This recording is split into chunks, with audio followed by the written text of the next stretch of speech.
Buenos días, hermanos. Buenos días con cada uno de ustedes. Estamos contentos siempre de reunirnos como cada domingo para escuchar la palabra de Dios, para cantarle también, para que Él nos pueda hablar. Y si nos estás visitando también, tengas la oportunidad de entender que en la palabra de Dios hay mucha sabiduría y Dios, en medio de todo este tiempo, siempre está buscando relacionarse con nosotros a través de ella. Por eso tenemos estos tiempos, ¿no? Estos tiempos donde nosotros nos detenemos un momento después de cantar y nos disponemos a escuchar la palabra de Dios y lo que Él tiene que decirnos. Y la semana pasada estuvimos empezando una serie de enseñanzas que dijimos íbamos a titular Desafiando la Gravedad, ¿no? Hoy día vamos a ver la segunda parte y estuvimos mencionando algunas cosas muy importantes respecto a este tema. Lo primero que estuvimos diciendo, para modo ya de introducirnos a lo que hoy queremos meditar, es que así como en el mundo existe una ley que rige toda la vida que nosotros tenemos, la ley de la gravedad, nuestro metabolismo incluso está afectado por él, la forma en la que caminamos, la manera en la que nos movemos y nos desenvolvemos, existe también otra ley que en este caso va mucho más allá de lo físico. No es una ley física, sino es una ley espiritual. Así como la gravedad atrae todo hacia su centro y este principio es difícil de romper por más que hemos hecho lo posible para desafiarlo, la ley del pecado lo que hace es separar. La Biblia nos dice que desde el principio de los tiempos Dios creó todo perfecto. Cuando tú lees la Biblia dice que Dios creó todo como Él es, perfecto y bueno en gran manera. Él creó la vida del hombre en coordinación con Dios para que se relacione personalmente con Él. Pero una vez que el pecado ingresó en la creación, la relación personal que tenía el hombre con Dios se cortó, se detuvo. Y aunque en medio de eso podían hablar, la realidad es que Dios no iba a tener intimidad con el hombre porque el hombre estaba en pecado. Y no solamente se corrompió la relación que teníamos con Dios, sino las relaciones que Dios mismo había creado en medio de nuestras propias vidas. Dios nos dio la oportunidad de tener un matrimonio y ahora ese matrimonio también se va a ver afectado por el pecado. Dios nos da la oportunidad de tener hijos y esa misma paternidad se va a ver afectada por el pecado. Dios nos da la oportunidad de tener hermanos de sangre y tan solamente los hijos de Adán y Eva un poquito más adelante se van a matar uno al otro. Porque lo que sucede es que el pecado cuando ingresa en la humanidad comienza a separarnos, nos separa de Dios y nos separa en medio de nosotros, porque esto es lo que hace el pecado. La ley del pecado es ir separando lo que Dios ha venido creando. Y esto lo vemos en general en el mundo cotidiano. A raíz de esto ha existido mucho egoísmo en el corazón del hombre, ha existido guerras, divisiones, divorcios, abandonos de padres a hijos, familias divididas. Y lo más probable es que a estas alturas cualquiera de nosotros ya ha gozado parte de esas consecuencias. Lo más probable es que a estas alturas nosotros hemos tenido una cuota grande de esta división de parte del pecado en nuestras propias vidas por consecuencia de pecados de otros o nuestros propios pecados. Ese es el mundo donde tú y yo vivimos. Y cuando nosotros vamos a la Escritura, nosotros vamos a darnos cuenta que Dios ha reclamado un pueblo para sí. Él ha venido a traer salvación a los hombres y en medio de ese público Dios ha levantado una iglesia, que traducido significa asamblea, una comunidad de cristianos. Y literalmente el hecho de que el mundo esté dividido se convierte en un problema para la iglesia, para los que son cristianos, para los que son hijos de Dios, porque la Biblia literalmente nos llama a comportarnos como lo que somos, un solo cuerpo. Y cuando hablamos acerca de vivir en comunidad, literalmente nosotros tenemos que entender que eso se puede constituir un problema porque la Biblia nos llama a hacerlo no como un privilegio, no como algo beneficioso, sino como un deber. Y esto es lo que estuvimos aprendiendo la semana pasada. Muchas veces hemos hablado de que al ser cristianos debemos comportarnos como una familia grande en Cristo. Debemos amarnos unos a otros, ayudarnos unos a otros y debemos mostrarnos así el amor que Cristo nos ha mostrado. Y eso está muy bien, pero a veces ese amor o esa posibilidad de saciar las necesidades unos de otros, de tratarnos con gracia, de perdonarnos, de amarnos, de atendernos, de servirnos incluso, muchas veces es visto como un privilegio, como un bonus de ser hijo de Dios, que ahora formas parte del club de Dios. Y en realidad así no es. Cuando tú vas a la Biblia te das cuenta que Dios creó la iglesia, la comunidad de Dios, no por causa del hombre, sino de la expansión de su reino. Y por esa razón la iglesia, la comunidad de Dios, más que un privilegio, es un deber. Cuando yo me niego a perdonar a mi hermano cuando tiene una ofensa contra mí, cuando yo me niego a atender las necesidades de mi hermano, cuando yo me niego a ejercer mis dones en la comunidad local donde Dios me ha puesto, cuando yo me niego a amar a mi comunidad donde Dios me ha puesto, definitivamente yo estoy siendo rebelde a los principios de Dios. Dios me ha puesto específicamente para eso. Y cuando entiendo que la iglesia literalmente se mueve en un mundo que se va dividiendo, esto es un problema. Esto es un problema. No formar parte de la iglesia se vuelve un problema, porque en el momento que una persona acepta a Cristo en su corazón, es Cristo y el Espíritu Santo quien nos incorpora a la iglesia. Eso dice la palabra de Dios. Pero exteriorizar esa unidad, esa es nuestra responsabilidad y eso sí se constituye en un problema. Sobre todo porque la Biblia dice que nosotros al venir a Cristo hemos sido muertos al pecado. Si tú te has hecho cristiano, no de religión, sino que has empezado una relación con Dios, has aceptado a Cristo en tu corazón, lo decimos de muchas formas, es porque tú te has arrepentido de tus pecados, has aceptado el sacrificio de Jesús en la cruz y la Biblia dice que cuando tú haces eso, el poder del pecado se rompe. Eso significa que tú eres libre del pecado. El pecado ya no te va a esclavizar. Posiblemente antes tú querías cambiar leyendo libros de autoayuda, buscabas consejos de aquí y por allá, veías algún video en YouTube, posiblemente leías algún libro, posiblemente buscabas un psicólogo y hacías todo lo posible para que tu vida cambie y eso no sucedía. Pero cuando vienes a Cristo, Él hace posible la transformación y la Biblia nos dice que el pecado nos rompe, literalmente nos destroza, pero Dios nos vuelve a reconstruir. Dios rompe el poder del pecado y nos hace libres del poder del pecado a través de Jesús. Pero la Biblia también nos dice que todavía seguimos luchando con el pecado. La Biblia nos dice que todavía yo soy tentado, que todavía puedo caer, aunque ya no voy a ser esclavizado, todavía puedo fallar y muchas veces voy a hacer cosas que me van a dañar a mí, que van a ofender a Dios o que van a dañar a otros y muchas veces me voy a seguir dividiendo. Muchas veces voy a sucumbir a actitudes o pensamientos o actos que en vez de unirme a mis hermanos posiblemente me separen. Y esta es la gran realidad. Aunque tenemos muchas cosas en común, los que somos hijos de Dios, los que somos cristianos, la gran realidad es que nos cuesta y luchamos para mantenernos unidos y muchas veces para vivir en comunidad. Y hay que entender esto de manera completa. No es que todo el tiempo estamos peleados tampoco, ¿no? Porque esa no es la realidad. Esta no es una iglesia dividida de esa forma. No somos perfectos, tenemos diferencias y se puede conversar y se trata. Pero el problema es que no siempre necesariamente tenemos que hablar de comunidad porque estamos peleados o porque de pronto hay divisiones, sino porque a veces, debiendo estar juntos, no lo estamos. Y cuando tú vas a la Biblia no está hablando de comunidad solamente cuando hay diferencias en la iglesia, sino cuando hay una necesidad de hacer la obra de Dios y para eso necesitamos estar unidos. Necesitamos estar juntos. Y a veces no es pleito, a veces es la falta de intencionalidad para formar parte dentro de la iglesia lo que genera un problema. Y por esa razón hablamos de esto. Espiritualmente estamos unidos. El problema es que muchas veces no exteriorizamos eso. Y de eso se trata la serie que hemos venido tratando hasta ahora, ¿no? Desafiando la gravedad. Porque literalmente el mundo donde tú y yo vivimos es un mundo que se va separando. Y si viéramos las noticias y viéramos la historia posiblemente de nuestra familia y quizás del entorno donde estamos, no nos sorprende que el mundo viva de esa manera. Es el pecado que está en nosotros, es el pecado que está alrededor. Pero hemos sido llamados a reflejar una vida libre de pecado, en unidad, en un mismo pensamiento. Y ahí está la iglesia.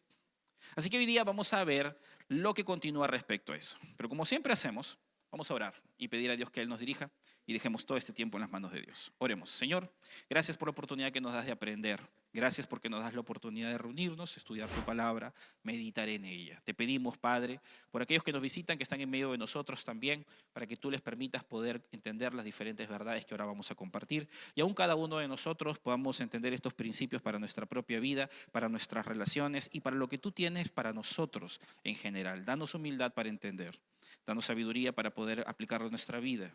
Y te pedimos aún en medio de las cargas y situaciones que tenemos en nuestra vida personal, que podamos dejar estas cosas en tus manos y que podamos, Señor, estar atentos a lo que tienes que decirnos.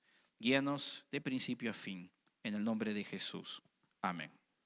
Muy bien, en la enseñanza de hoy día y la que vamos a estar viendo la próxima semana, vamos a estar centrándonos básicamente en la siguiente pregunta: ¿dónde debe verse la vida en comunidad?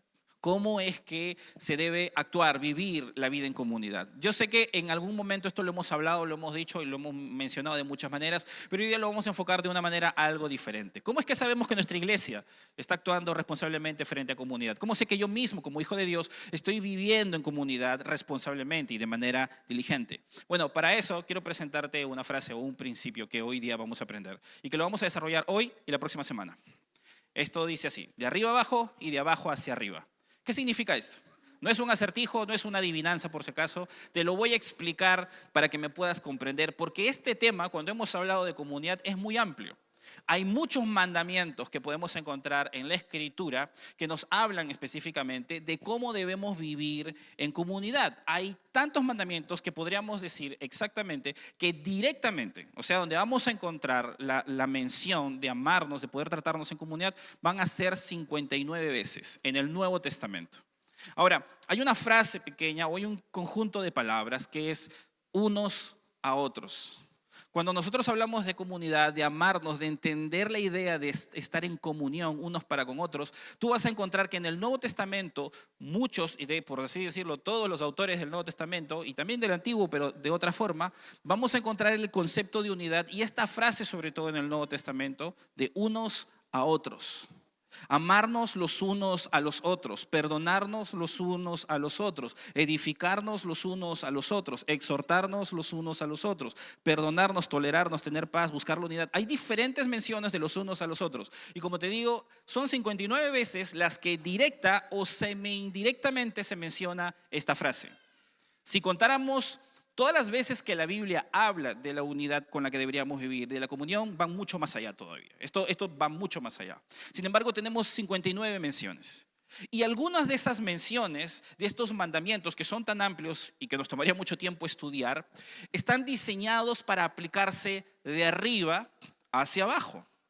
Y otros de abajo hacia arriba. Y por esa razón es que lo he partido de esta manera. Hoy día vamos a estudiar una parte y vamos a desarrollar esto. ¿Cómo funciona exactamente esto? Mira, cuando tú vas a la Biblia te vas a dar cuenta que la vida en comunidad depende de muchos factores, pero básicamente hay ciertas cosas que comienzan en Dios, luego pasan a mi corazón y luego se exteriorizan entre mis hermanos.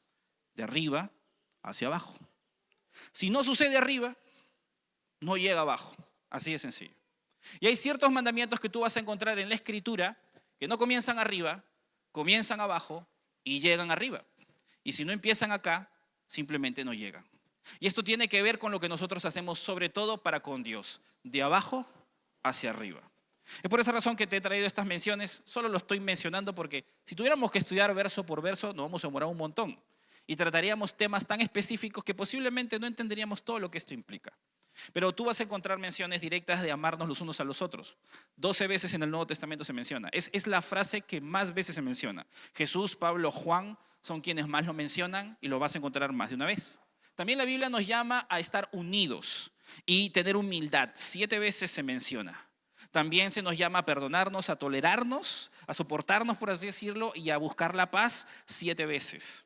A evitar los daños personales y las actitudes negativas, 6 veces se menciona en el Nuevo Testamento. Edificarnos y exhortarnos, 5 veces se menciona en el Nuevo Testamento. Para luego ver desde el otro lado del espectro aquello que nosotros hacemos abajo y llega hacia arriba. Y en ese caso tenemos que la Biblia nos llama a confesarnos, rendirnos cuentas unos a otros y orar unos por otros 2 veces. Y luego tenemos 8 menciones de servirnos y ayudarnos con humildad unos a otros más veces. Y eso está ahí. Como el tiempo es largo y como te dije no tenemos todo el tiempo para poder desarrollarlo, hoy solamente vamos a ver uno. Vamos a ver de arriba hacia abajo. Y aunque quisiéramos ver cada uno de los mandamientos, el tiempo no nos daría. Vamos a ver cómo es que Dios realmente está esperando que ciertas cosas sucedan en nuestra relación con Dios, en nuestra intimidad, en nuestra forma de poder comprender nuestra vida con Él, porque eso va a terminar de repercutir con los demás. Y para eso quiero pedirte que vayas a Romanos capítulo 12, versículo 1 en adelante. Ahí vamos a empezar. Vamos a ver varios textos, pero sobre todo vamos a empezar por este texto, porque este lo marca de manera muy clara. Romanos capítulo 12, versículo 1 en adelante. Dice así. No lo tengo aquí en la proyección, así que te voy a pedir que por favor lo puedas buscar en tu Biblia. Si no tienes un libro, tienes tu celular, también lo puedes leer ahí. Tenemos los hermanos sugieres que también tienen Biblia, así que puedas tú leer sin que obvies la palabra. Romanos capítulo 12, versículo 1 en adelante, dice así. Romanos 12, versículo 1 en adelante. Dice lo siguiente. Así que, hermanos, os ruego por las misericordias de Dios que presentéis vuestros cuerpos en sacrificio vivo, santo, agradable a Dios, que es vuestro culto racional. No os conforméis a este siglo, sino transformaos por medio de la renovación de vuestro entendimiento, para que comprobéis cuál sea la buena voluntad de Dios, agradable y perfecta. Digo pues, por la gracia que me es dada a cada cual que está entre vosotros, que no tenga más alto concepto de sí que el que debe tener, sino que piense de sí con cordura, conforme a la medida de fe que Dios repartió a cada uno, porque de la manera en que en un cuerpo tenemos muchos miembros, pero no todos los miembros tienen la misma función, así nosotros, siendo muchos, somos un cuerpo en Cristo y todos miembros los unos de los otros. Muy bien, solamente hasta ahí, hasta el versículo 5. Cuando nosotros leemos esta porción de la palabra, nos vamos a dar cuenta que Pablo, que es el que lo escribe con un propósito y con un orden especial. Permíteme explicarte un poquito cómo es que funciona esta carta. Cuando tú lees Romanos, te vas a dar cuenta que no es cualquier carta. De hecho, en los seminarios hay cursos específicos de esa carta, porque es en esta carta que Pablo despliega mucha de la teología y del conocimiento que él ha adquirido de Dios por muchos años. Él escribe esta carta para bendecir a la iglesia en Roma, y durante los 12 primeros capítulos, Pablo se pasa hablando de cómo Dios ha mostrado su gran amor a través de Jesús, no porque lo merezcamos, sino por gracia y por su favor. Y a través de todos esos capítulos, él se va a dar una explicación exhaustiva de cómo Dios nos ama. Y cómo nosotros, no siendo parte del pueblo escogido, sino lo que llamaríamos gentiles, hemos sido injertados incluso, y ahora tenemos salvación por medio de Jesús.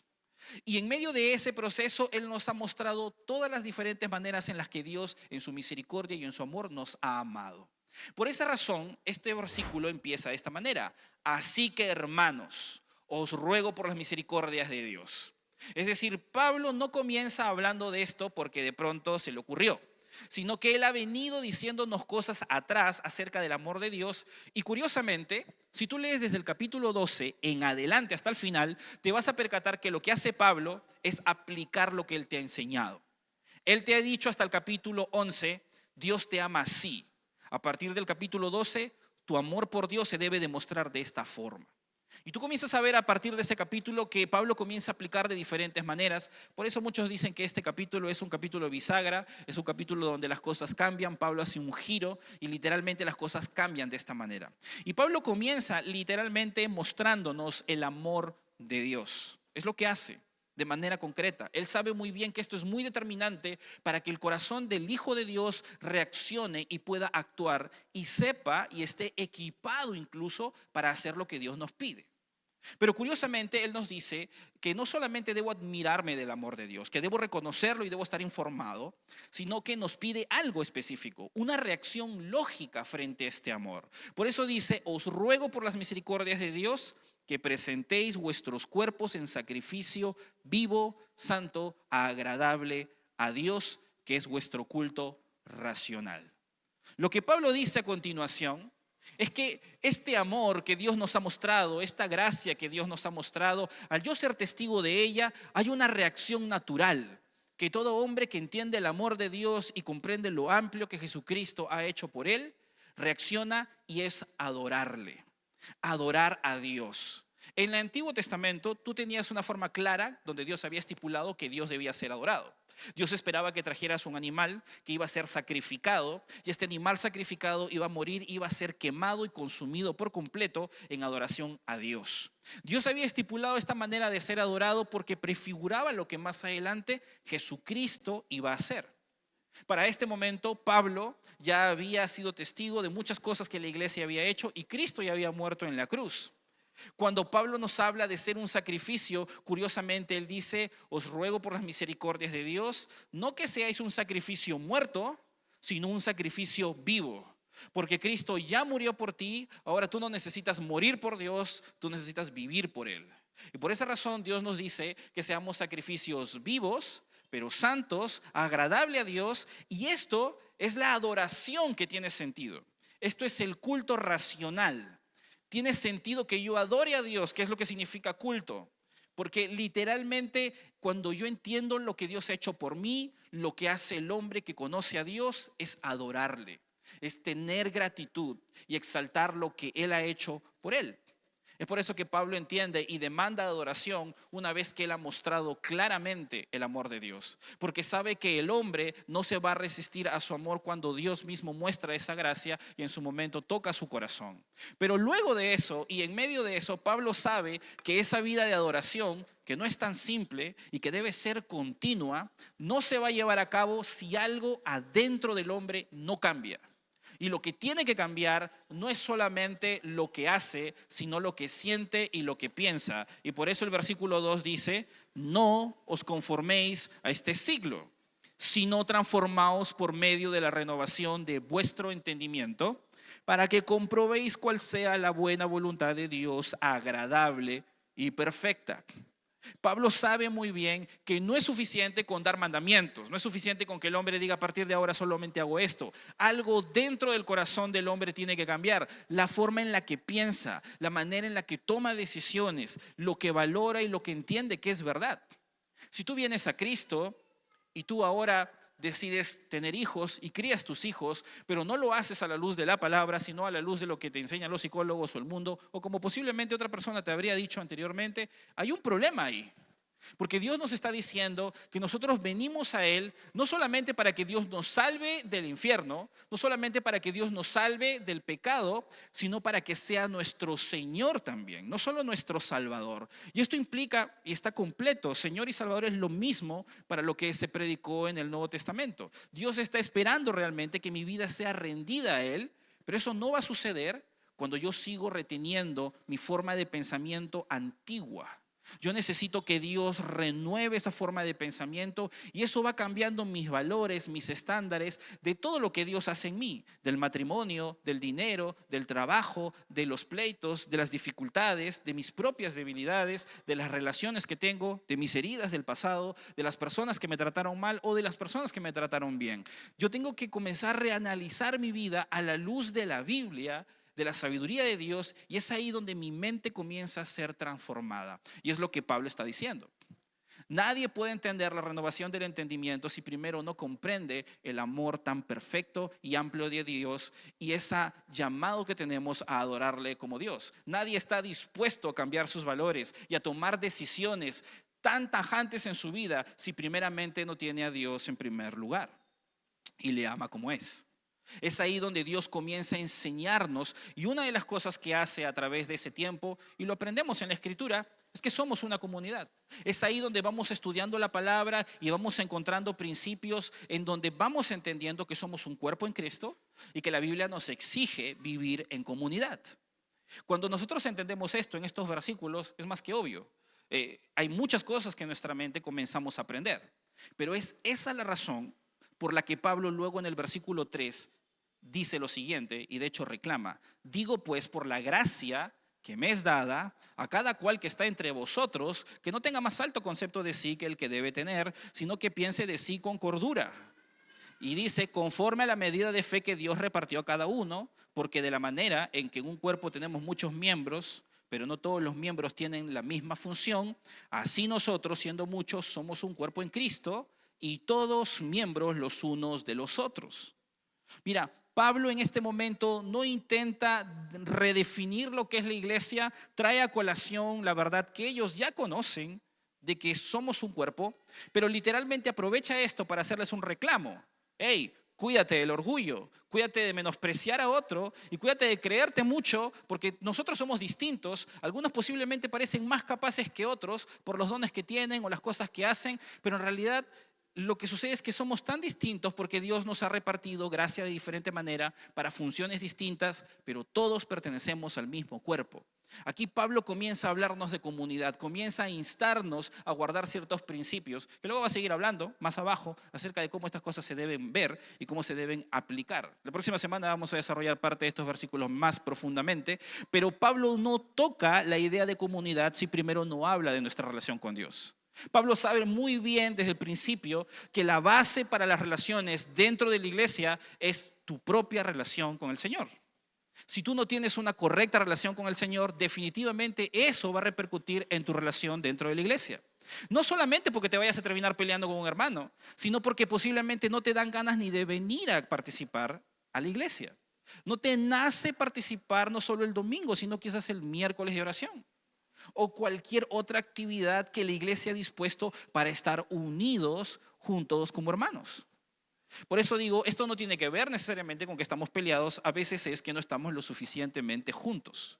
Y aquí es donde vamos a aprender algunos principios que son importantes, que se van a desprender de todo esto. El primero es que cuando nuestra relación con Dios tiene todo en su lugar, nos sentimos empujados a tener comunión con los demás.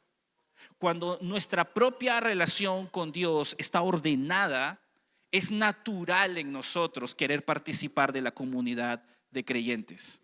Tú lo puedes ver en Hechos, tú lo puedes ver en la iglesia de Filipo, tú lo puedes ver en diferentes partes de la Escritura y tú lo puedes ver en tu propia vida personal con Dios cuando tu relación con Dios está alineada y tus cosas están en orden. Cuando nosotros ponemos a Dios en primer lugar, no solo nuestras vidas son afectadas, es decir, lo que hacemos, nuestros hábitos, nuestra reputación, sino nuestro corazón, lo que está adentro. Y esto lo podemos ejemplificar de esta manera. Cuando nuestra búsqueda de vida personal es Dios, y si Dios está en primer lugar, no es difícil, literalmente no es difícil priorizar a los que buscan lo mismo. Mira, todos tienen en la familia lo más probable un tío que le gusta hablar de política, ¿no? Posiblemente, ¿no? Es lo más probable, ¿no? Y quizás en Navidad, en el cumpleaños de alguien, en alguna reunión familiar, alguien por ahí habla del gobierno del chino, ¿no? Y quizás lo defiende porque quizás es o fujimorista, toledista, alancista o lo que sea. Ya no sé, porque hay un montón de cosas, ¿no? No estamos para defender a ninguno, pero siempre hay alguien que le gusta hablar del tema y sabe del tema, lee, ¿no? Busca, se informa. Y si alguien le da ese giro, comienza a hablar, porque ese es su tema. Hay otros que les gusta hablar de fútbol, ¿no? Y saben si Messi se compró una zapatilla nueva o se olvidó una media. Saben si Ronaldo se peinó para el un lado derecho o para el izquierdo. Saben todo, ¿no? Cuáles son los campeonatos que están saliendo, los jugadores que están ganando, quiénes son los más fichados, los que ganan más, los que deberían ganar más. Y cuando hablan del tema, pues se desplayan, ¿no? Ahora, uno se ríe porque son temas generales, pero tú también tienes tu tema. Y quizás si yo te pregunto cuál es tu tema y a tu cabeza viene eso, ¿no? Que continuamente consultas. No tiene que ser algo tan determinante, a veces algo que te gusta. Puede ser cualquier hobby en general o algún tipo de información que te llama la atención. Puede ser hasta la misma Biblia y qué hermoso sería, ¿no? Pero cada uno tiene su tema. Y cuando te encuentras con una persona que conoce tu tema, tú qué bien puedes interactuar, te sientes cómodo y puedes hablar harto, ¿no? Como esas damas del grupo de damas que no tienen hora de terminar sus grupos pequeños a veces, ¿no? Ya saben, porque las conozco, ¿no? Hablan y no tiene de malo, está bien, ¿no? Conversan, ¿no? Porque así es. O sea, hay ciertos temas que de pronto son de nuestro interés porque de alguna forma han captado nuestra atención. ¿Quién sabe por qué, no? Ahora, entre la política, el fútbol y cualquier otra cosa y el creador del universo que te ha transformado la eternidad, ya ha transformado tu familia y tu vida, yo no creo que haya mucha similitud. De hecho, hay una diferencia de amor y de aprecio y de respuesta. Y cuando tú encuentras a Dios y lo tienes en primer lugar en tu vida, es normal que tú quieras interactuar con otros que están también experimentando ese mismo Dios, que están teniendo comunión con ese mismo Dios. No es tan simple. Es por eso que cuando de pronto, a ti de pronto comienzan a venirte esos sentimientos de que, no tengo ganas de ir al culto, ya no quiero ir el sábado, ya no quiero seguir en el discipulado, o quizás quiero el grupo pequeño, ya no tanto. Cuando de pronto tú comienzas a sentir este tipo de cosas, algo que debes comenzar a experimentar y preguntarte es, ¿cómo está tu relación con Dios?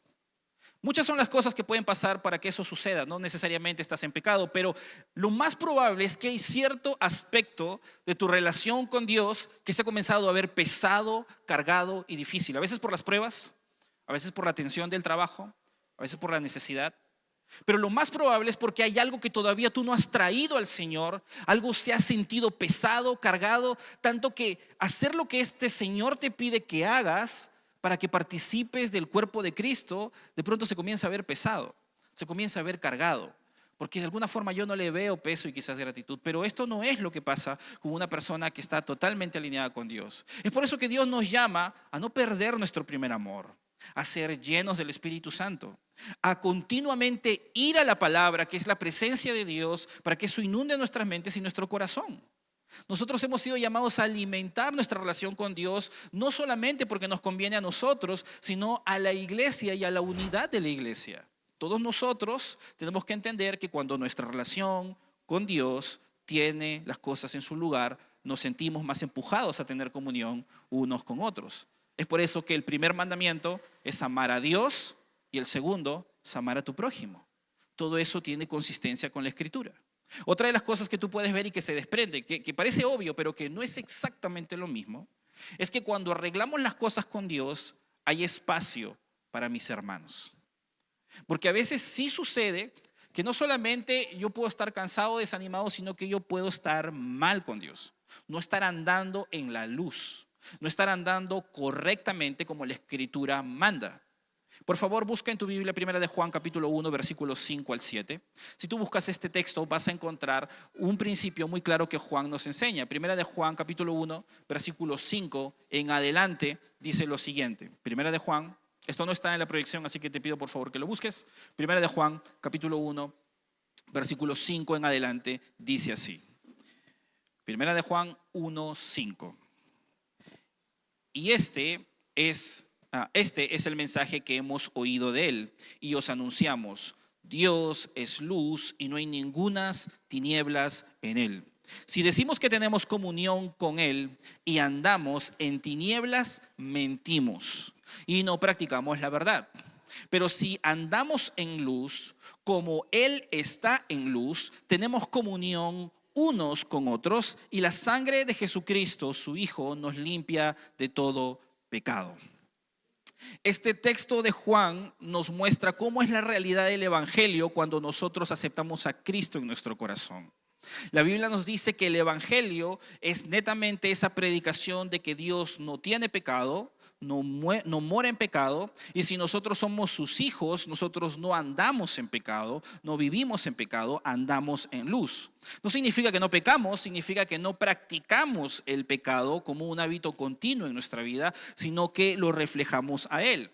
Y el versículo 7 dice, pero si andamos en luz, como Él está en luz, tenemos comunión unos con otros. Esto nos muestra de una manera intencional que nuestra condición espiritual, nuestra relación con Dios termina de repercutir en esa unidad que tenemos en nosotros. Primero de manera puntual, cuando yo acepto a Cristo en mi corazón, yo soy parte de la iglesia. Eso definitivamente es una realidad. Yo nunca voy a dejar de ser parte de la iglesia. Yo nunca voy a ser sacado ni perder mi salvación. A eso no se refiere el texto. Yo permanezco exactamente en Cristo. Pero en el momento en que yo comienzo a desviar mi corazón hacia lo pecaminoso y el mundo, hay cierta desconexión que comienza a hacerse notorio. La comunión es esa parte evidente que se hace notorio cuando dos personas comparten algo en común. Cuando yo entiendo que Dios juega un papel en mi vida y de pronto mi hermano abandona ese amor por Dios, entonces hay ciertas cosas que van a repercutir en esta comunión con mis hermanos. Es por esa razón que uno tiene que saber que cuando una persona de pronto se aparta de la iglesia, deja de venir los domingos, deja de venir los sábados, deja de venir los miércoles o en cualquier otro momento de pronto ya no está aquí presente con nosotros, tú te preocupas, lo llamas por teléfono y no contesta, tú tienes que saber que esa persona antes de apartarse de nosotros ya se había apartado de Dios. Y una de las razones por las que cierra las puertas para no pertenecer es porque ha cerrado primero las puertas a Dios. A veces nosotros cuando conocemos personas así que han perdido el paso, oramos por ellos y decimos, Dios tráelo a la iglesia, Dios tráelo a la iglesia, Dios haz algo para que vuelva en medio de nosotros. Y eso no está mal, lo hacemos con un buen espíritu, pero en realidad, hermano, lo que él o ella necesita no es primero volver a nosotros, sino a Dios. Porque nosotros no somos el centro, nosotros no le salvamos la vida, nosotros no somos el Espíritu Santo. Nosotros podemos aconsejarlo, darle dirección, pero el que trabaja en su vida personal, el que lo transforma, el que le permite avanzar, el que le permite pasar las pruebas, incluso ser levantado, es el mismo Señor. Tu oración debería ser: Señor, hazle ver dónde está, que sin ti su vida no tiene sentido, que sin ti él no va a encontrar lo que en el mundo está buscando.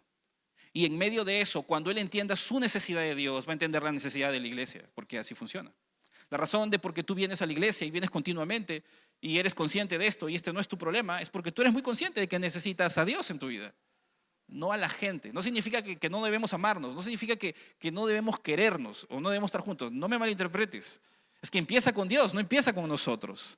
Y cuando nosotros entendemos las cosas en orden, lo demás ocupa su lugar y tiene sentido.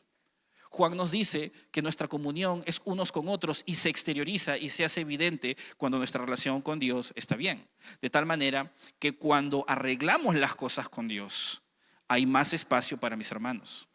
Cuando de pronto hay necesidad en medio de nosotros y de pronto yo siento ya como que no quiero ir a ese cumpleaños de mi hermano o a ese velorio de mi hermano o apoyar esa causa que de pronto es necesaria por apoyar a alguien, y ese corazón comienza a cerrarse y ya no querer participar, posiblemente hay algo ahí que nosotros no vemos, no lo podemos ver, pero tú sí lo puedes saber en tu propia relación con Dios.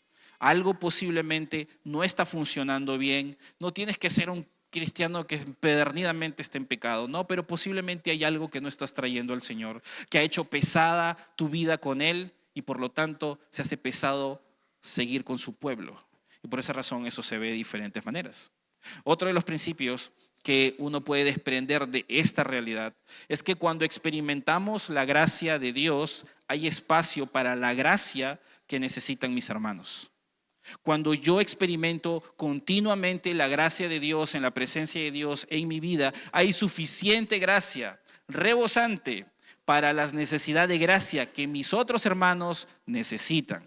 Y aquí hay que ser lo suficientemente claro y transparente. Hermano, yo te voy a ofender y tú me vas a ofender. A mí no me debería sorprender.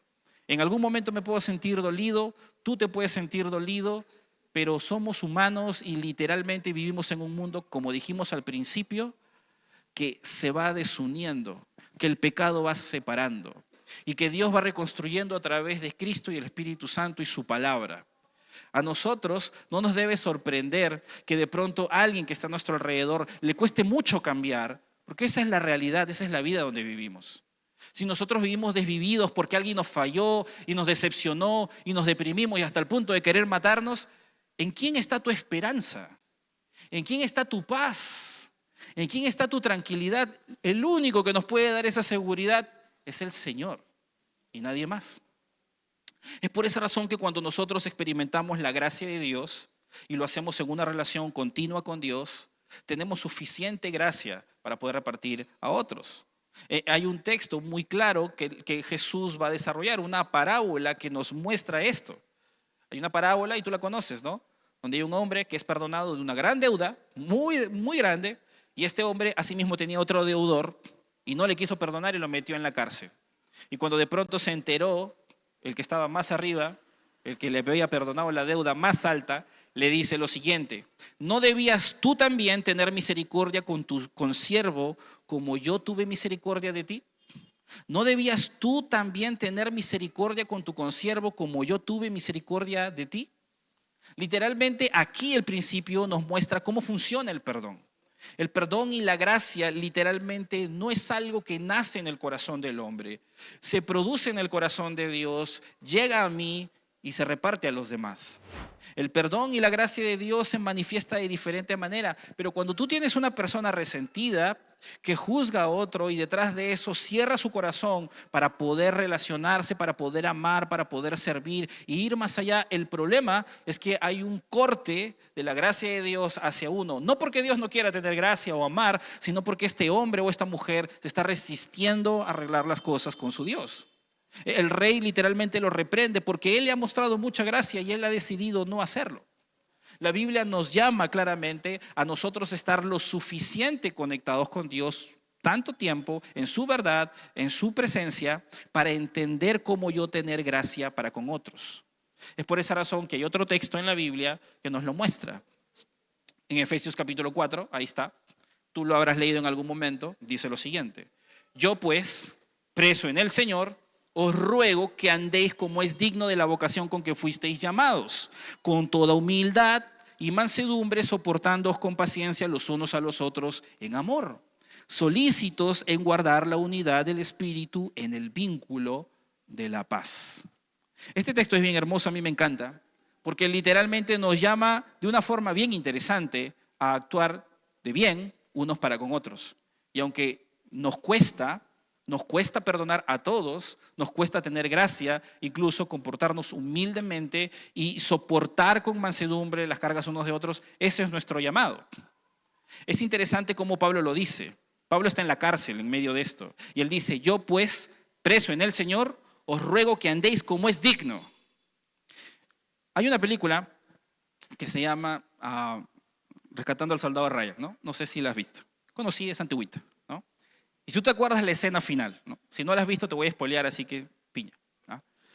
Pero en esa película, que trata literalmente de una serie de hermanos que van al frente en la Segunda Guerra Mundial, se mueren todos menos uno, y un general de Estados Unidos manda un escuadrón de soldados para rescatar ese uno y que al menos la mamá tenga uno de sus hijos vivo.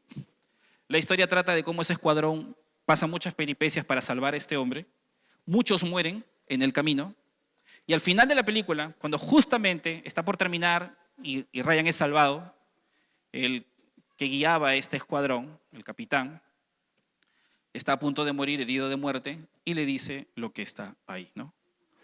Hágase usted digno de esto. O vive como digno de lo que acabas de ver. La escena que continúa es el de viejo, llorando, mirando todas las tumbas y preguntándole a su esposa si vivió dignamente. Porque mucha gente murió por él. Y la escena es así tan conmovedora que tú dices: wow, ¿no? Qué alucinante. Tanta gracia Dios tuvo con este hombre que de pronto vivió. Es una película, no es verdad. Pero ¿sabes qué es lo interesante? Es que acá tú tienes a un hombre preso en la cárcel para predicar el evangelio que transformó tu vida y la mía. Y la predicación de Pablo nos alcanzó a nosotros. Y ese hombre preso nos dice que nos comportemos dignamente de ese Señor, que Jesucristo murió por nosotros en una cruz, y nos dice que debemos andar dignamente de acuerdo a esa vocación que tenemos de ser reflejos de Jesús. Y Jesús murió por los demás con toda humildad, mansedumbre, soportándonos con paciencia los unos a los otros en amor, con disposición a cuidar la unidad, a desprendernos de ese orgullo para perdonarnos. Definitivamente, hermanos, eso nos cuesta. Cuando nos ofenden, lo primero que hacemos a veces es reaccionar. No todos reaccionamos igual, pero la mayoría de las veces reaccionamos. Pero si en el fondo tú amas a Dios, tú vas a cuidar la iglesia, el cuerpo de Cristo. Tú vas a cuidar a tu hermano que está en el mismo proceso que tú de poder avanzar. Con la misma gracia que tú esperas que Dios te trate, tú vas a comenzar voluntariamente a tener gracia con Él. Porque literalmente Dios nos llamó a amarnos unos a otros, a atendernos unos a otros, a perdonarnos unos a otros, a poder movernos de diferentes maneras unos para con otros, teniendo misericordia, exhortándonos, atendiéndonos, teniéndonos preferencia, dice el texto, si es posible más a nosotros que incluso que a otras personas. Pero eso no nace de un corazón que está desconectado de Dios. Alguien que está en la periferia de la iglesia dice mucho de su propia relación con Dios. No es necesariamente para apuntar el dedo y juzgar, pero es lo que la Biblia nos llama a vivir, a poder ser parte. Cuando nosotros nos desconectamos literalmente de Dios, dejamos de ser sal y luz. El mundo en el que tú y yo vivimos se va desbaratando, se va desuniendo. Y la semana pasada hablábamos de cómo, de una forma muy particular, el mundo es individualista. Puede ser testigo de necesidades, pero está centrado en sí mismo. Puede estar unido, pegado, viviendo juntos, teniendo lo mismo y compartiendo lo mismo, pero está enfocado en sí mismo. Podemos ver la necesidad, podemos entender el problema y contribuir al problema al mismo tiempo. Y no ser conscientes de que de alguna forma nosotros tenemos solución a eso porque estamos tan inmersos en nosotros y egoístamente mirando solo lo que necesitamos que no nos damos cuenta que somos parte de un cuerpo de Cristo que tiene necesidades más amplias que nosotros. Muchas veces ese mismo individualismo y centrado en nosotros produce hasta depresión. Y podemos ser incluso tan egoístas que las diferencias en medio de nosotros pueden ser tan notorias, cuando eso no es lo que nosotros vemos en la iglesia de Hechos, que había no solo generosidad, sino que había diferencias. Y detrás de eso había saciar unas para con otros las necesidades que tenían. Literalmente nosotros hemos sido llamados a poder vivir en comunidad, pero va a ser natural en nosotros cuando nosotros tenemos una relación correcta con Dios. Yo podría pasarme aquí diciéndote un montón de principios, y lo haremos en su momento, de cómo debemos perdonarnos, amarnos, respetarnos, pero muchas de esas cosas van a ser naturales en un corazón que está bien con Dios. No todas las cosas son iguales, pero cuando nosotros comenzamos a dejar en las manos de Dios las áreas de nuestra vida, Él va a comenzar a trabajar en nuestro corazón y eso se va a exteriorizar en nuestras relaciones. Así que en medio de las cosas que nosotros hacemos y cómo nos desenvolvemos y cómo nos tratamos, analicemos cómo mi relación con Dios puede afectar mi mala relación con tal persona o con mi hermano. Cómo mi relación con Dios debe empujarme a ser parte de esta iglesia, involucrarme. Cómo mi relación con Dios de alguna manera debe ponerme como ejemplo de unidad y de sacrificio para con otros, porque Dios nos llamó a eso. La próxima semana vamos a hablar a la inversa, de abajo hacia arriba, porque hay cosas que comienzan en nosotros. Dios espera que literalmente hagamos en medio de nosotros algunas cosas concretas y que suban hacia el cielo. Y si no lo hacemos en medio de nosotros, con un corazón correcto entre nosotros, no llegan arriba, como alguno de los servicios. Comunión no solamente es tratarnos bien y atendernos bien, también implica servirnos y servir a Dios en comunión, no compitiendo, no teniendo riñas entre nosotros. Y para que ese servicio llegue arriba, aquí abajo se tiene que hacer bien. Y estaremos viendo también una herramienta que te voy a traer, que lo vas a ver ahí la próxima semana, que va a poder permitirte medir la forma y la capacidad en la que estás involucrado en la iglesia. Ahí tú vas a ver y vas a decir, yo solo llego a un 3 o yo a un 4. Y tú te vas a poder juzgar y decir qué tan involucrado estás en la iglesia. No le he puesto nombre, para la próxima semana le voy a invitar un nombre, pero es una herramienta que te va a permitir, así como mides la temperatura, vamos a medir qué tan involucrado estás en el cuerpo de Cristo, de tal forma que tú mismo puedas darte cuenta por dónde vas y quizás algunos pasos que puedas dar.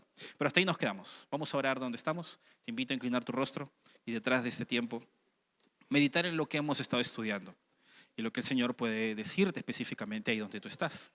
Todos nosotros hemos sido llamados a amarnos unos a otros, a cuidarnos, a perdonarnos, a tener gracia. Y en medio de todo eso, vivimos en un mundo que se separa. Es difícil, literalmente, de acuerdo a nuestro pasado, a las circunstancias que experimentamos, cada cosa que pasamos.